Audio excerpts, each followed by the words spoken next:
नमस्कार दोस्तों। महिला नागा साधु की दुनिया का ऐसा राज जो आपके रोंगटे खड़े कर देगा। दोस्तों, इसे ध्यान से सुनिएगा। महिला नागा सन्यासियों के लिए कठिन पंच संस्कारों की परीक्षा, कठोर तप के साथ 100 महिलाओं को महाकुंभ में दीक्षा मिली है। महिला नागा साधु बनने का रास्ता बहुत कठिन होता है।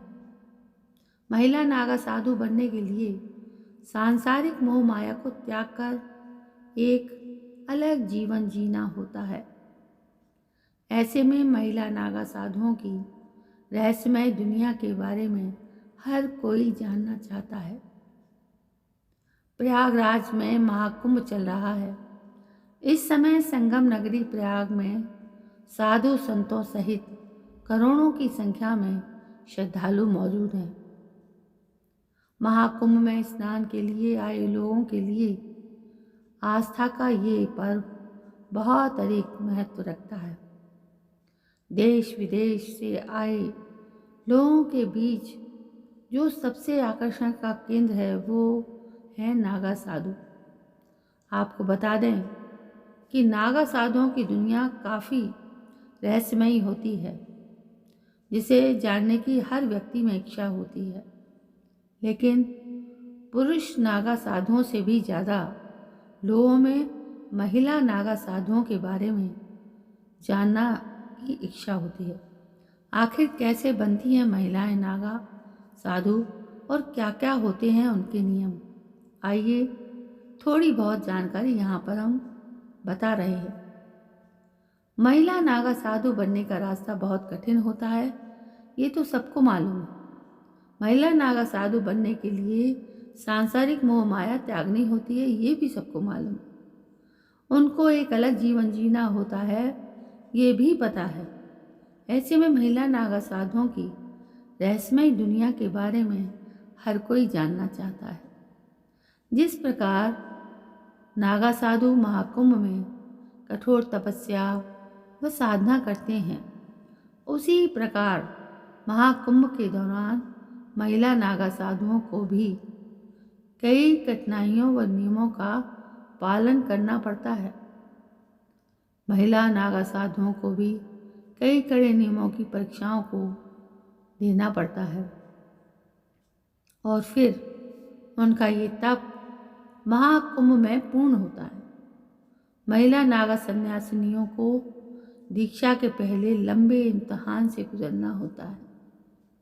सन्यासिनी अखाड़े में दीक्षा संस्कार का हिस्सा बनने के पहले महिला के पंच संस्कार किए जाते हैं, जिसमें उसे पंच गुरु से दीक्षा लेनी होती है। पंच संस्कार के बाद 6वां गुरु कुंभ के समय उसे नागा सन्यासिनी की दीक्षा देता है। अखाड़े की परंपरा के अनुसार ही महिलाओं को नागा सन्यासी की दीक्षा दी जाती है। पंच संस्कार से इनकी शुरुआत होती है।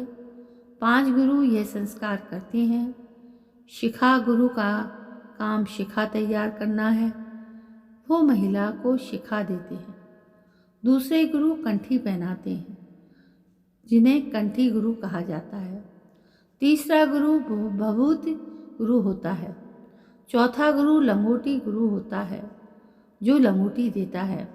और 5वां गुरु शाखा गुरु होता है, जो मुख्य होता है। ये 5 गुरु ही 5 संस्कार पूरा कराते हैं। इसके बाद नागा बनने की चाह रखने वाली महिलाओं को शाखा गुरु बनना होता है।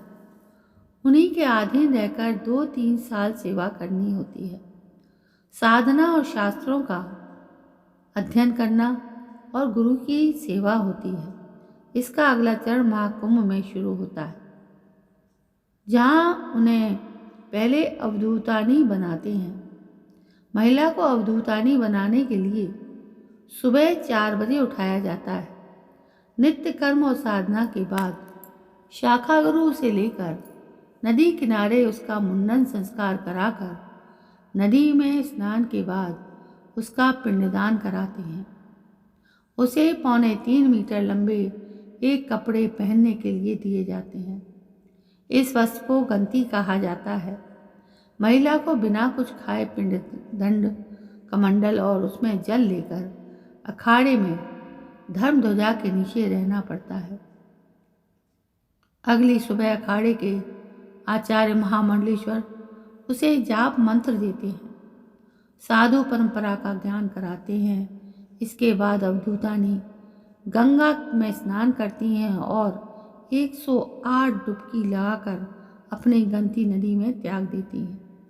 वहीं पर अखाड़े के कोतवाल उन्हें एक कंबल देते हैं, जिसे लपेटकर वो शाखा गुरु के पास अखाड़े में आकर उनसे आशीर्वाद लेती हैं। फिर भगवा पहनकर वो पूर्ण नागा सन्यासी बन जाती हैं, जिसमें सामाजिक मर्यादा के तहत उन्हें भगवा वस्त्र पहनने को दिया जाता है। प्रयागराज कुंभ में अखाड़ों में नागा सन्यासी की भर्ती चल रही है। इसके अंतर्गत संन्यास धारण कर अखाड़े का सदस्य होने का दीक्षा संस्कार शुरू हो चुका है। जूना अखाड़े से इसकी शुरुआत हुई है, जिसमें पहले दिन 1500 अवधूत नागा सन्यासी बनाए गए। महिला नागा सन्यासी की दीक्षा भी इसी में शामिल है।